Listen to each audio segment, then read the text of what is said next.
Bonjour les sacrés nanas, aujourd'hui nous allons parler de chamanisme et plus particulièrement de notre animal de pouvoir. Et pour aborder cette thématique, j'ai invité Kathleen Soubry, coach holistique, femme mystique, médium, maman louve, cette ancienne déléguée médicale qui s'est éveillée suite à un gros burn-out. Alors Kathleen va nous parler de son expérience et puis comment elle s'est retrouvée. Tout ça de façon concrète, parce que quand on parle de chamanisme, on parle de tradition chamanique, et c'est une voie spirituelle qui considère que tout est vivant et interconnecté. Et quand on parle de l'animal de pouvoir, dans cette tradition, il peut devenir une source de guidance, de force et de connexion à notre essence profonde. Sacré Nana est un podcast hebdomadaire qui s'adresse aux femmes qui veulent incarner leurs multiples facettes sur tous les plans de leur vie. Ces femmes qui veulent s'assumer avec authenticité et ouverture du cœur. Il s'adresse aussi aux sacrés mecs qui ont un désir authentique de comprendre et de soutenir les femmes dans leur parcours singulier. Tu découvriras des clés pour vivre pleinement ta puissance féminine par le biais d'entrevues avec des experts, des témoignages, ainsi que les épisodes solo relatant les nombreux conseils pour mieux incarner chaque facette du diamant que tu es. Cela en vue de développer ta foi en la vie, de ton potentiel féminin et de te réaliser sur de nombreux plans personnels et professionnels avec légèreté et joie. Et si tu es concerné par la haute sensibilité et le haut potentiel, tu trouveras également des ressources dans ce podcast. Sacré Nana est animé par Nathalie Alsten, senior coach, thérapeute, auteure du livre Émotive talentueux, être soi autrement et fondatrice de l'approche du développement du potentiel humaniste. Bienvenue parmi nous, Sacré Nana, le podcast qui te permet de rayonner de 1000 facettes. Kathleen, on va parler donc, comme je le disais, d'animal de pouvoir et tu te dis chaman. Est-ce que tu peux nous expliquer ce que c'est qu'un animal de pouvoir pour dire de planter le décor? Alors c'est vrai qu'on peut souvent voir sur la toile du web, on va parler d'animal de totem et en fait le juste mot c'est animal de pouvoir comme tu le dis parce que c'est en fait retrouver son pouvoir personnel. C'est pas avoir du pouvoir sur les autres mais retrouver son pouvoir. Donc c'est-à-dire ces caractéristiques qui nous définissent, tous nos atouts, qui nous sommes réellement et concrètement très proches de notre nature profonde. En fait c'est retrouver sa nature profonde et c'est ça qui va nous rappeler en fait l'animal de pouvoir, c'est qui nous sommes réellement, sans ces couches, ces programmations, ces conditionnements, toutes ces blessures, c'est se retrouver pleinement. Et alors nous avons les animaux alliés qui, eux, ce sont des animaux qui viennent de temps en temps. Donc ça, c'est bien de faire la distinction entre animal de pouvoir et les alliés, c'est-à-dire que l'animal de pouvoir ou les animaux de pouvoir, il peut en avoir plusieurs, ils viennent, en tout cas l'animal de pouvoir, il est là tout le temps, très souvent, tout au long de notre vie. Tandis que l'allié, il vient 2 à 3 mois juste pour nous donner un message spécifique à un moment donné. Par exemple, moi, mon animal de pouvoir, c'est la louve et j'ai l'ours en arrière-plan. J'en ai deux, masculin et féminin. Et j'ai eu dernièrement un panda qui est venu à moi sous 3 signes intéressants. Alors moi, je demande toujours 3 signes. C'est-à-dire que je vais commencer, je prends la voiture, je roule et puis je vois dans un jardin une espèce de statue en métal. C'était en fait une personne qui a construit un panda dans son jardin. Et je suis attirée en me disant ça, c'est original. Mais je dis toujours à l'univers, tu m'envoies 2 autres signes, sinon moi je ne vais pas voir la signification. Sinon on voit des signes partout, tu sais. Et Ouais. alors, je commençais à rouler, puis je vais un petit peu plus loin, et je monte sur l'autoroute, et là, il y a un camion qui me dépasse avec plein de petits stickers, des autocollants, où il est noté panda, panda, panda, panda, panda. Là, je commence à sourire, je me dis, ouh, ça devient intéressant. Mais je dis, j'attends un 3e signe sur ma journée. Et le soir, David vient avec moi en voiture, il prend le volant, je ne regarde pas vraiment les marques de voiture. Et à un moment, il met un coup de frein, et il dit, à ce moment-là, mais qu'est-ce qu'elle fout, cette panda, panda, panda? Et pourquoi il le dit 3 fois? C'est comme si c'était, tu l'as entendu, tu le vois, tu as compris. J'adore. Et c'était hyper intéressant. Et après, voilà, ça m'invitait à une introspection, à ralentir, hein, à voir, voilà, à voir la vie autrement, à se calmer, quoi. C'était vraiment important à ce moment-là. Mais Donc donc, voilà, donc c'est vraiment important de ce faire que la tu dis, c'est que distinction. notre animal pouvoir ou nos animaux pouvoir, ils restent les mêmes toute notre vie? Oui. Ok. Alors, oui, en tout cas, moi, de ce que j'expérimente maintenant, la louve, elle est toujours là. L'ours est toujours en arrière-plan. Et de temps en temps, j'ai un troisième qui vient, mais il est quand même là depuis plus de 5 ans, un aigle. Et donc, on peut avoir plusieurs animaux de pouvoir. Alors, vous allez entendre plusieurs sons de cloche. Il y en a qui vont vous dire non, on n'en a qu'un. Il y en a qui vont vous dire non, on en a deux. Voilà. Mais moi, aujourd'hui, je vis l'expérience et je confirme par l'expérience. Donc voilà, donc c'est vrai que je parle de ma vision aujourd'hui de comment je vis les choses, mais laissons-nous ouverts à ça. Mhm. Voyons ce qui vient. Voilà, moi j'aime bien expérimenter. C'est qu'est-ce qui est juste pour moi, c'est mon expérience. Alors, j'aimerais faire un tout petit détour pour replacer dans le contexte du chamanisme, hein. Est-ce que tu peux, parce que ça peut faire peur à beaucoup de personnes quand on parle de chamanisme, alors que finalement, il y a une tradition derrière ça. Qu'est-ce que tu peux nous en dire rapidement? Alors moi, le chamanisme, c'est très ancré dans la matière. Pour moi, c'est être en connexion avec la nature, avec les animaux, c'est revenir en harmonie avec ce que nous sommes, tout simplement. C'est simplement aller se balader dans la nature, mettre le silence, peut-être se connecter à un arbre. Alors il y en a qui vont se dire, waouh, ça fait un peu perché. Mais pas spécialement. Avant, on pouvait regarder un peu les enfants quand ils touchent les arbres, ils sont dans la nature. C'est très instinctif, c'est très naturel. C'est juste nous, l'humain, enfin l'adulte, qui met un peu des trucs, c'est pas normal parce on n'a pas été habitué. On nous a pas enseigné que c'était normal. Si on vivait dans la forêt avec les Amérindiens ou les autochtones, ce serait très naturel pour nous. Enfin, et en plus, ça nous fait du bien. Donc pour moi, le chamanisme, je ne vais pas aller au-delà d'autre chose que juste se reconnecter à qui nous sommes, notre nature profonde.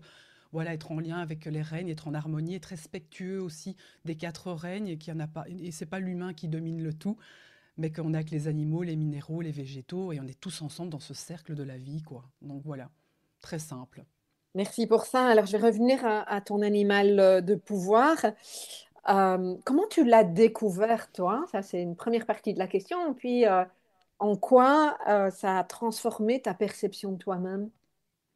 Alors moi, c'est très drôle parce que c'était encore à l'époque où j'étais représentante médicale et on m'avait dit, ouais, tu connais ton animal totem et c'était un peu genre tendance, quoi. Donc en fait, moi, j'ai essayé de retrouver mon animal de pouvoir via une méditation que j'ai trouvée sur YouTube, mais vraiment en me disant, allez, on va faire ça, on va rigoler. Je me suis mise dans mon lit, j'ai mis un petit bandeau, j'ai mis mon casque. Et le truc, c'est que je suis partie vraiment loin. Je ne m'attendais pas à ça. Donc les premiers signes ont été vraiment, c'est que je m'enfonçais dans mon lit, donc j'ai vraiment senti cette transe qui démarrait. Et ensuite, c'était tellement vivant. C'était pourtant, je savais que j'étais dans ma chambre, sur ce lit, plus ou moins endormi, en état de conscience modifié. C'est comme ça qu'ils appellent ça, les chamans. Et puis, à un moment, je me rentre dans le monde d'en bas parce que c'est un petit peu tout le protocole. En fait, on nous fait glisser un moment dans le monde d'en bas, là où sont les animaux de pouvoir. Ils nous attendent.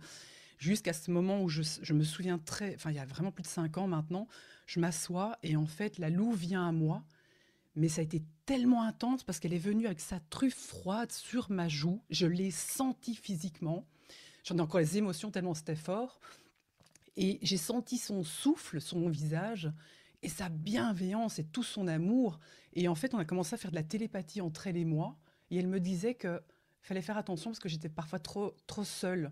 Fallait faire attention à ma solitude. Et donc, elle est venue me transmettre un message où elle est solitaire. Elle est comme ça. C'est sa nature profonde aussi. Mais elle est chef de clan, bienveillante. Et c'est vrai que ça m'a énormément touchée parce que je pense que ça a été la méditation la plus waouh qui m'a vraiment fait comprendre que c'était pas juste une méditation. C'est que j'étais Mhm. vraiment dans ce monde-là, qu'elle était avec moi, qu'il y a eu cette communication. Et puis l'ours qui est venu aussi parce qu'il avait son message, mais ça a été physique. Moi, je l'ai ressenti. Et c'est vrai, quand je suis revenue à ça, je me suis dit, oula, là, il y a quelque chose qui se passe. Bon, après, je vivais plein de choses, hein, tu le sais bien, Nathalie. Hein, toi, tu m'as connue aussi dans ce haut et ce bas, ce côté perché, ce côté, voilà, je cherchais mon ancrage dans cette perchitude aussi, quelque part. Mais effectivement, ça a fait un énorme bouleversement. Et puis, bon, moi, tout a démarré avec des visions et des rêves. Ça m'a réenclenché à tout ça, en fait. Parce que toi, tu étais déjà hautement sensible, enfin, je pense que tu savais que tu l'étais, déjà très connecté au monde subtil, et tu vivais dans ce monde, quand même, de la représentation médicale, c'est très concret, c'est loin de tout ce monde du chamanisme, etc. Et qu'est-ce que tu en faisais? Comment tu te situais, en fait? Bon, moi, il faut savoir que depuis toute petite, je vois les défunts, je vois les entités, je vois le monde subtil, je parle avec les animaux, je touche les arbres, j'ai des communications. Mais c'est vrai que j'ai fait une petite parenthèse vers 16 ans où j'ai fermé la porte pour pouvoir être normale, vivre une vie d'adolescente normale et puis faire des études, comme tu dis, voilà, puis se lancer dans la représentation médicale. J'ai fait ça pendant 17 ans, très carré, structuré, j'ai eu mes enfants. C'était une période où alors, j'étais pas complètement fermée, parce que j'ai toujours été passionnée par le monde invisible, le monde subtil, donc j'ai toujours été quand même ouverte, à aller à 30%, on va dire. Et effectivement, ce monde très structurel, en fait, j'ai vraiment eu un burn-out qui est venu me réveiller à coups de claque, parce qu'en fait, on déshumanisait le métier. Je ne pouvais plus venir avec un petit café, je ne pouvais plus faire la bise à mes clients, enfin à mes amis, moi je les appelais mes amis. On virait les gens, mais c'était horrible comme un numéro. Et on avait des jolies valeurs sur les murs, hein, dans les firmes. Et en fait, il y a eu quelque chose qui s'est brisé à l'intérieur de moi parce qu'il y avait trop de différence entre ce que moi je voulais vivre, ma vocation, d'être au service, d'être avec mes amis comme mes clients, et puis voir ça, et puis rentrer dans les bureaux et entendre qu'on était que, enfin voilà, on devait même parfois mentir à nos clients, montrer des études avec d'IRA. Enfin bref, c'est vraiment pour vous dire, moi ça m'a détruite cette déshumanisation, ce fait de ce capitalisme, le fait de devoir faire de l'argent, et puis c'est pas être en lien avec l'humain et avec comment moi je voulais vivre ma vie et mon métier. Et donc ça a été le burn-out, moi, qui m'a réveillée à coups de claque et me réveillant, comme tu l'as dit, à ma vraie nature, qui était alors d'être connectée à tout, simplement, mais dans l'amour, dans le cœur, et pas dans cette illusion de faire de l'argent, faire, métro, boulot, dodo. Je m'étais complètement endormie là-dedans. Donc c'est vraiment ça qui a été le réveil, c'est le burn-out qui m'a dit, bon maintenant, va falloir revenir à toi. Mais qui suis-je? Oui, c'est Qui ça. suis-je? Ah, les questions arrivent à ce moment-là. Tu sais, les milliers de questions, qui suis-je? C'est quoi ma Alors, qui vocation? suis-je, C'est mais quoi ma aussi, mission? voilà, je vais dire, et puis si on revient à l'animal de pouvoir, c'est quoi? Alors, parce que là, tu nous expliques que tu l'as vécu à travers une méditation, que ça a été Ouais. très fort, c'est pas forcément le cas de tout le monde. Donc, c'est quoi les signes, les ressentis qui peuvent nous indiquer qu'on est connecté à cet animal? Alors on peut le trouver via différentes façons. Là, j'ai parlé de la méditation, mais ça pourrait être un animal qui est là déjà depuis le début de notre vie, en doudou, par exemple, un petit doudou qu'on a, enfin, qu'on a quand on est tout petit. Moi, mon fils, par exemple, son animal de pouvoir, c'est aussi un loup, mais depuis tout petit, il a un loup en doudou. Ça peut être un animal que nous aimons profondément. Ça peut même être des animaux qui nous entourent, hein, tout simplement. Ou alors, ce sont des animaux qui interviennent tout le temps le long de la journée. Vous allumez la télé, tout d'un coup, il y a un ours qui débarque.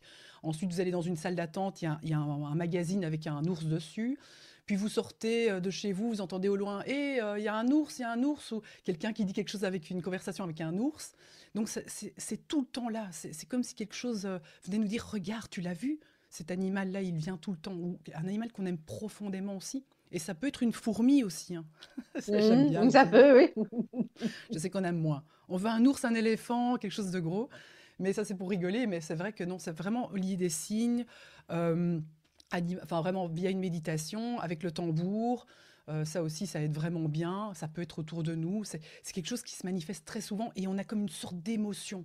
Il y a un moment, c'est sûr que ça part du cœur et ça fait tellement du bien, ça réchauffe et on se reconnaît quand on va lire les caractéristiques de l'animal, mais c'est moi en fait, c'est moi dans ma nature profonde. Parce qu'aujourd'hui, l'humain est fort dénaturé et on recherche qui nous sommes profondément. Et ça, les animaux nous reconnectent à notre cœur, comme toi avec tes chiens. Quand tu Mm. connectes avec tes chiens, c'est l'amour que ça vient connecter. Les animaux, c'est facile de se connecter avec eux.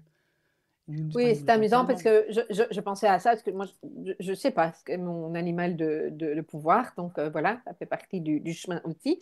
Et je me suis souvent demandé pourquoi mes chiens me rassuraient autant.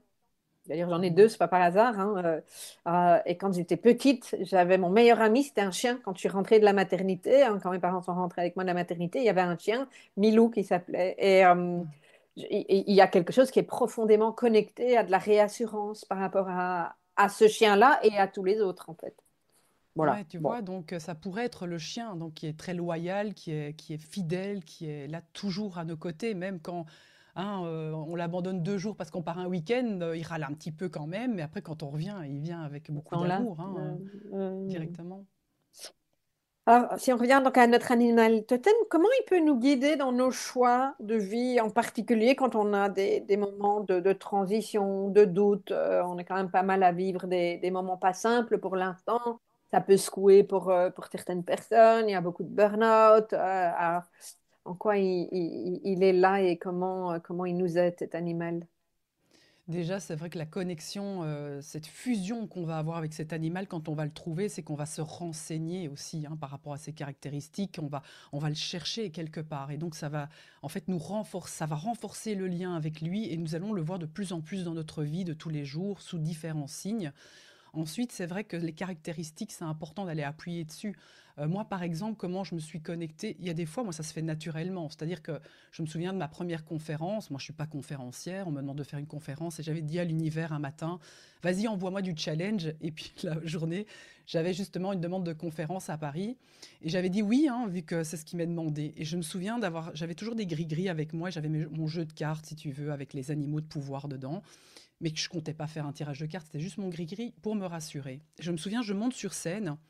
Et au moment où je monte sur scène, il y a une carte qui sort de ce jeu de cartes, mais alors qu'il est fermé, et vient se planter au milieu de la scène. Là, je me dis, waouh, il se passe quelque chose, j'ai besoin d'aller voir cette carte. Et j'avoue que je me souviens de ne plus me souvenir de ce que disait la dame en présentant. Je ne voyais même plus le public, alors qu'ils étaient 150 quand même. C'était hyper stressant. Et j'ai plongé ma main, j'ai vu que c'était l'ours. Et l'ours, je l'ai entendu à l'intérieur de moi. Là, on s'est connecté, il y a eu comme une fusion à ce moment-là. Il m'a dit, courage à toi, tu montes sur tes deux pattes et tu envoies de la guérison. Et au moment où il dit ça, mon mental intervient et dit, bah non, c'est pas ce que je suis censé faire. Je viens faire c'est simplement une conférence. Je fais un peu de tambour un moment pendant 20 minutes, mais c'est tout. Je me souviens de m'être dit ça vraiment à l'intérieur de moi.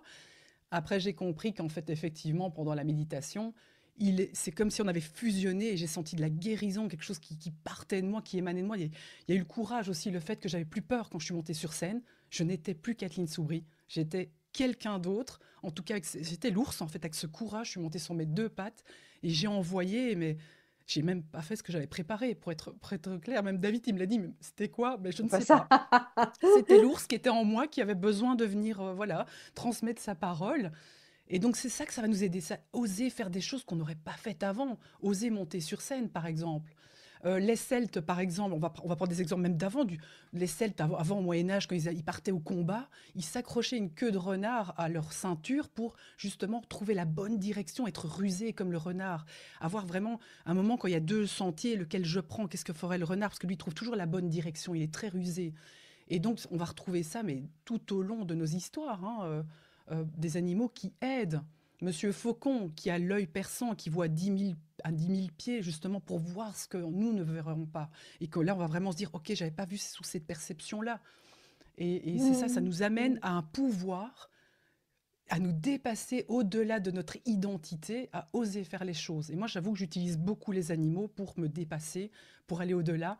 Et j'en joue et c'est très naturel en fait. Il n'y a pas toute une histoire à faire. Ça prend quelques secondes. C'est juste je me connecte, j'ai des images qui viennent et je sens que ça monte en moi cette énergie et on y va. Donc ça nous aide vraiment dans des périodes difficiles parfois de pouvoir, que ce soit du courage, que ce soit de trouver la Mm. direction, de voir ce que l'on ne voit pas, utiliser la souris pour voir l'infiniment petit, voir les choses qu'on ne voit pas, parce que parfois on est perdu, on est tellement enfermé dans une direction, et on se dit, allez, la souris, si je me connecte à la souris, qu'est-ce que je ne vois pas? C'est quoi cette autre porte qui pourrait m'aider? Et simplement, quelques secondes, on se pose dans la respiration, on ferme les yeux, et on se connecte à cet animal avec toutes ses caractéristiques, et là, c'est Donc, magique, parce que... Kathleen, quand je Ouais, t'interromps parce que la souris n'est pas ton animal de pouvoir, c'est donc un animal allié qui allié, arrive par et tu vas exemple, le oui, oui, chercher en fait. Donc, oui, je vais n'arrive le pas chercher. forcément, toi, tu vas le chercher. D'accord, ok. Ouais, tout le monde peut le chercher. C'est Mhm. juste on se renseigne, on Ah, établit ok. un lien, et en établissant le lien, on connaît les caractéristiques, et puis on les met simplement, on les place dans l'énergie, et on peut utiliser effectivement les animaux, hein, tous. Hein. Oui, d'accord, ok.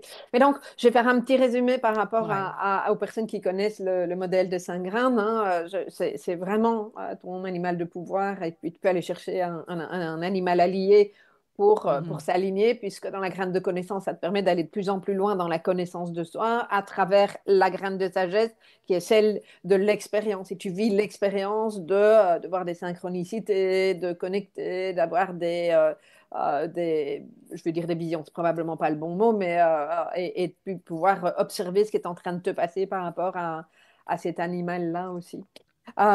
Génial. Comment, alors, j'ai envie de passer, puisque j'ai parlé des deux premières graines, hein, la troisième, c'est la graine de courage, c'est la graine de l'expression.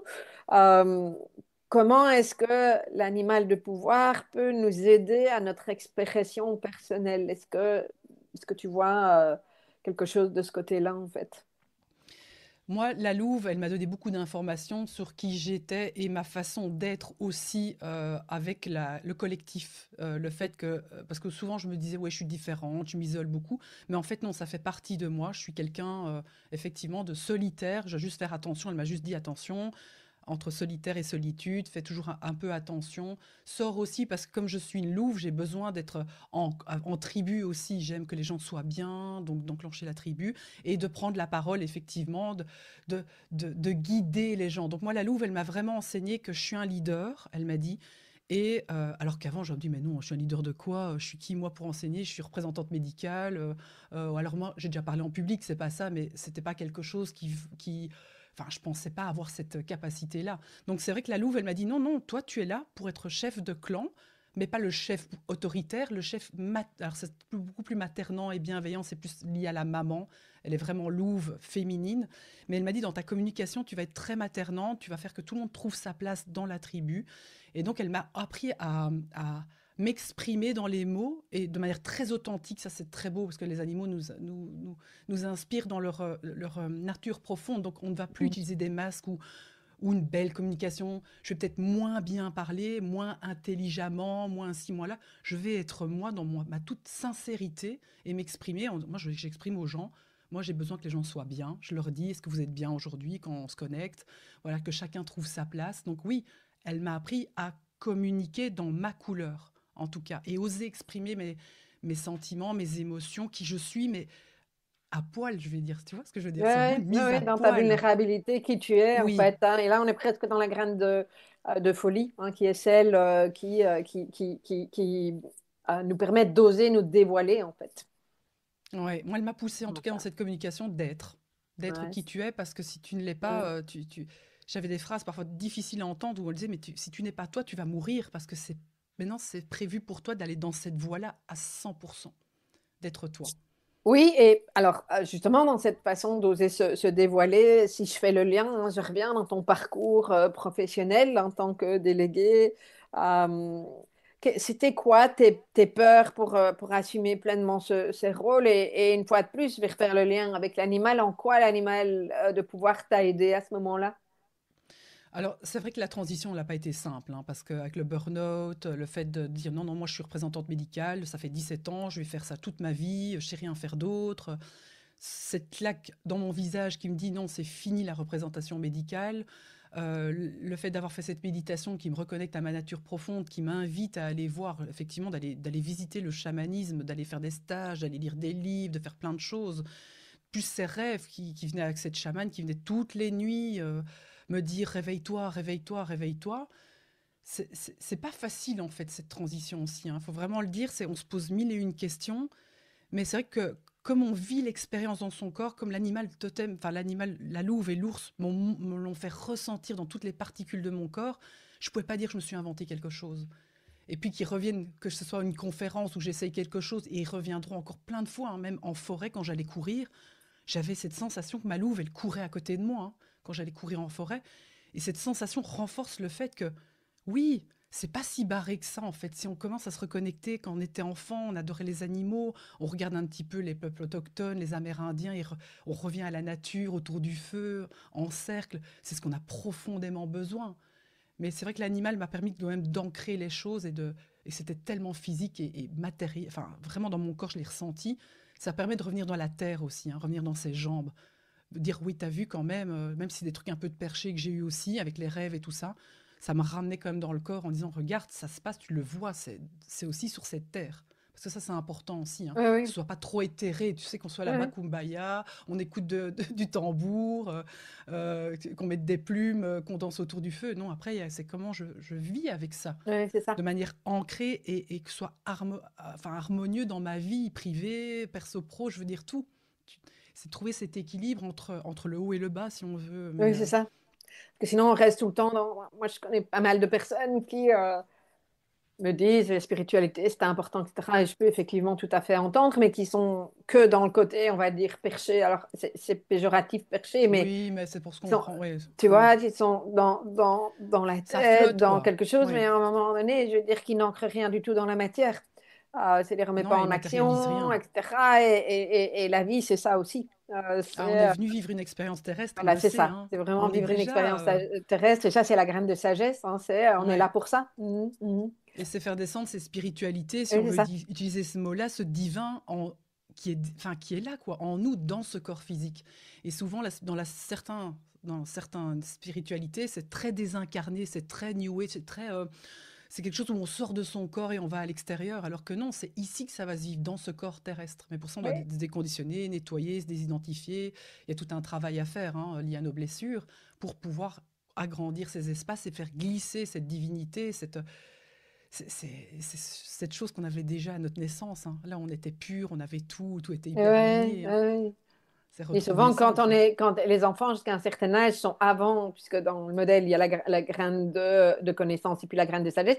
Les tout petits, ils sont dans la graine de sagesse, ça fait encore ce que c'est que la Oui, graine de connaissance. Elle arrive après, et puis des trucs se switchent, et puis tout à fait. on va tout doucement terminer, mais pour redonner du sens à ce que tu dis aussi, je dis souvent que c'est l'expérience qui amène à la conscience.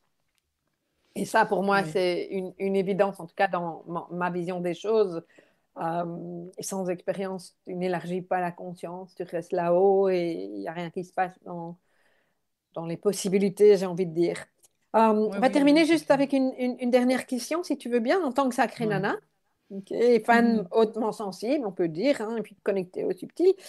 Comment tu trouves ton équilibre entre ta vie personnelle, ta mission spirituelle, entre en haut et en bas, comme tu dis, voilà, qu'est-ce que tu pourrais nous dire pour clôturer cette partie interview?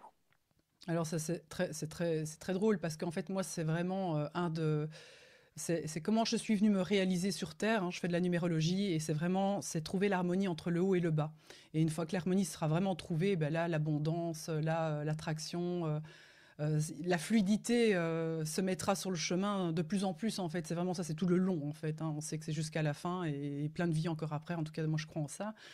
Donc, c'est vraiment, moi, aujourd'hui, j'ai ralenti énormément pour pouvoir toucher à ça. Ça, c'est quelque chose que je ne faisais pas avant. J'étais vraiment dans le métro boulot dodo dans ma vie d'avant, si on veut dire. Donc, j'aurais pas pu toucher à cette subtilité-là. Parce que quand on est dans le faire, faire, faire, on voit plus rien. On n'est Il n'y a plus plus dans d'espace. ce qu'on est, en fait. Oui, tout à fait. Et donc, ici, ce que ça m'a invité avec le burn-out, la période d'arrêt, la période de se relancer dans une nouvelle voie, beaucoup plus incarnée, ancrée, aller plus dans la nature, être plus en lien dans la respiration, dans les différents éléments, c'est retrouver qui nous sommes. Ça nous invite vraiment à avoir beaucoup de patience. C'est des rituels, c'est des routines, c'est tous les jours, c'est au quotidien. Et en fait, dans ce moment-là où on s'observe continuellement, en fait, tout le temps dans sa posture aussi, parce que comme on accompagne des gens, moi c'est hyper important que ma posture elle soit juste, donc je m'observe tout le temps. Et donc par la respiration, la patience, c'est vraiment un travail de longue haleine. J'ai vraiment encore beaucoup de boulot, je le reconnais. Aujourd'hui c'est un peu plus fluide, c'est un peu plus facile qu'au début on se dit tout le temps ouais il faut s'observer, se regarder qu'est-ce qui m'arrive là, donc si ça m'arrive, ça veut dire qu'est-ce que ça m'apprend de moi en miroir miroir. C'est un vrai travail de longue haleine, mais en même temps, c'est un très très beau chemin. Et donc, je te cache pas qu'au début, j'étais collée du plafond, hein, on va le dire comme ça. David, mon mari, m'a ramené avec ses grandes racines en me disant Kathleen, reviens ici, c'est trop perché, c'est pas ancré. Mais c'est comme si j'avais besoin de toucher les deux côtés, là. Tu vois, paf, j'ai cogné dans le plafond. Puis je suis revenue sur la terre très ancrée, mais là, je captais plus rien. C'est subtil, c'est trouvé, c'est entre le haut et le bas. Et c'est ancré, incarné, et en même temps, allez, maintenant je me donne une ouverture et on va connecter à autre chose, mais sans que ce soit non plus un truc, je vais me connecter à la source, tu sais, un truc un peu bizarre. Et aujourd'hui, j'arrive de plus en plus à être ici et je dois pas me mettre dans un état de conscience modifié pour capter le Ouais. subtil. Et ça, c'est chouette. Mais ça, je te dis, j'ai encore beaucoup de boulot. Mais parce que je suis dans le ralentissement, c'est tout. Je suis plus dans Mm. le métro boulot dodo. Là, je suis vraiment dans cool. J'ai trouvé mon rythme à moi, qui est pas le rythme de la société, hein, clairement. Ni des Il y a- entrepreneurs à c'est ça. succès tu vois, de haut niveau, tu sais. Mais moi, j'ai la croyance aujourd'hui que c'est plus ça qui mène, entre guillemets, au succès. On voit, il y a plein de business qui s'effondrent parce qu'il y a que du faire et il n'y a plus d'être, il n'y a plus d'espace, on n'a plus le temps de respirer. Ou des business qui continuent, mais à quel prix? À Oui, une c'est ça. cadence et des entrepreneurs qui font des burn-out. Donc ça, c'est encore un autre sujet. On pourrait en faire un nouvel épisode. Mais voilà. Merci, Kathleen, en tout cas, de nous partager Merci à toi. cette reconnexion à cet espace-temps, à l'être, à l'écoute et à la possibilité de respirer aussi. C'est ça aussi, hein, de Ouais. prendre ce temps d'être connecté à soi, un espace de respiration. on se rend pas toujours compte, je pense, de combien c'est important d'être dans cet espace-là. Et c'est pas facile. Non, et ça demande de la rigueur. Oui, parce qu'on n'aime pas le rien, on s'ennuie vite, hein. Aujourd'hui, on veut tellement faire plein de choses, on s'ennuie vite, alors que c'est là qu'on se retrouve dans cet espace-là.